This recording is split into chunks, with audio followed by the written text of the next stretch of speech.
میرا ایمان کیا ہے، میرا اور آپ کا ایمان کیا ہے؟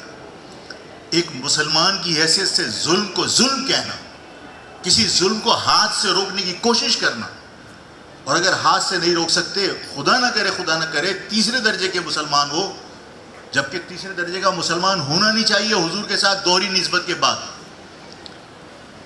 حضور صلی اللہ علیہ وسلم جس نبی کے ہم اپنے آپ کو دوہری نسبت جوڑتے ہیں، وہ 40 سال میں نبوت ملتی ہے اور 63 سال کے اندر وہ پردہ کر جاتے ہیں، انتقال فرما جاتے ہیں۔ پوری زندگی ان کی جہاد سے بھری پڑی ہے۔ لوگ کہتے ہیں کہ زبان سے، پوری زندگی جہاد سے بھری پڑی ہے۔ ہم اس نبی سے اپنا رشتہ جوڑتے ہیں کہ مہاجر اعظم تھے حضور صلی اللہ علیہ وسلم، اور اس نبی سے رشتہ جوڑنے کے باوجود ہمارا حال یہ ہے کہ ہم گرفتاری سے ڈر رہے ہوتے ہیں، موت سے ڈر رہے ہوتے ہیں۔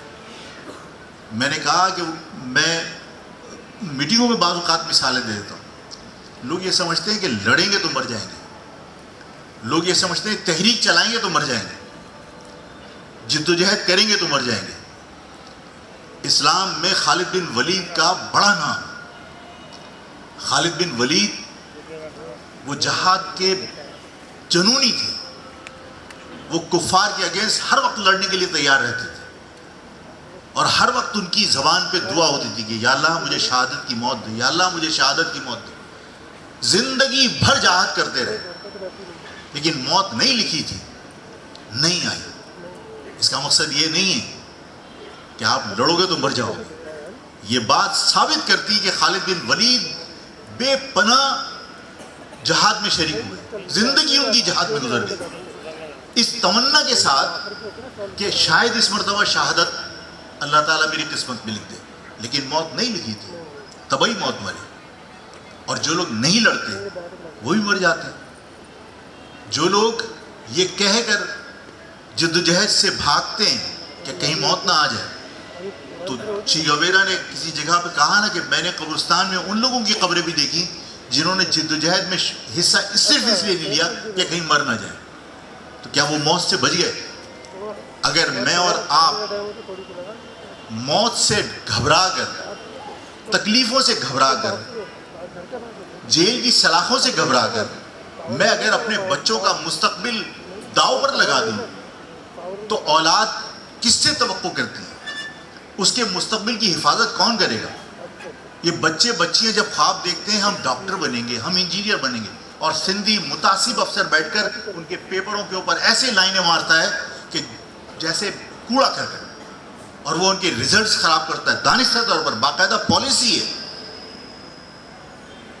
حیرت ہوتی ہے سب کو کہ لاڑکانہ جیسا شہر جہاں پر لوگ پڑھتے نہیں ہیں، وہاں پر کمپیوٹر سائنس کا رزلٹ آ رہا ہے 73%، اور جہاں لوگ اپنے برتن بیچ کے اپنے بچوں کو پڑھاتے ہیں وہاں پر ان کے بچوں کے رزلٹس آ رہے ہیں جو بہت محنت کرنے کے بعد ان کے بچوں کے رزلٹ آ رہے ہیں 37%، صرف اس لیے کہ یہ ایڈمیشن نہ لے سکے میڈیکل کالج میں، صرف اس لیے کہ یہ کہیں انجینئرنگ کالج میں ایڈمیشن نہ لے سکے۔ جو کمپیوٹر سائنس کے بچے تھے کہیں کمپیوٹر کالج کے اندر ایڈمیشن نہ لے لیں، کہ کمپیوٹر سائنس کے اندر ماسٹرز کرنے نہ چلے جائیں، سب کو تعلیم سے محروم کرنے کی کوشش کی۔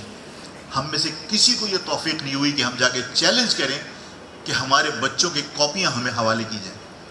آپ کسی بھی ایگزامینیشن سینٹر کے اندر چلے جائیں، آپ کسی بھی بورڈ کے اندر چلے جائیں، آپ جا کے کہیے کہ میرے بچے کی کاپی نکال کے مجھے دو، میں نے اس بچے کی کاپی کی فیس جمع کرائی ہے۔ جب میں ایگزامینیشن فیس جمع کراتا ہوں تو میں بچے کے باقاعدہ پیپر کی بھی فیس پیسے جمع کراتا ہوں۔ جب پیسے مجھ سے لیے ہیں تم نے فی کاپی، تو جو میرے بچے نے ایگزام دیا اس کی مجھے کاپی چیک کرنے کے لیے کاپی دو۔ میں چیلنج کروں گا کورٹ کے اندر کہ میرے بچے کے سوال درست ہیں، لیکن آپ کو کاپی نہیں ملے گی۔ آپ کو کہا جائے گا ہم ری کاؤنٹنگ کرائیں گے، ری کاؤنٹنگ کرانے کے بعد مجھے یہ بتائیے کہ جس الو کے پٹھے نے تمہارے بچے کے 100 کی جگہ 10 نمبر لکھے ہیں، وہ کاؤنٹنگ کے اندر 10 کے 100 کیسے ہو جائیں گے؟ ری کاؤنٹنگ کیا چیز ہوتی ہے؟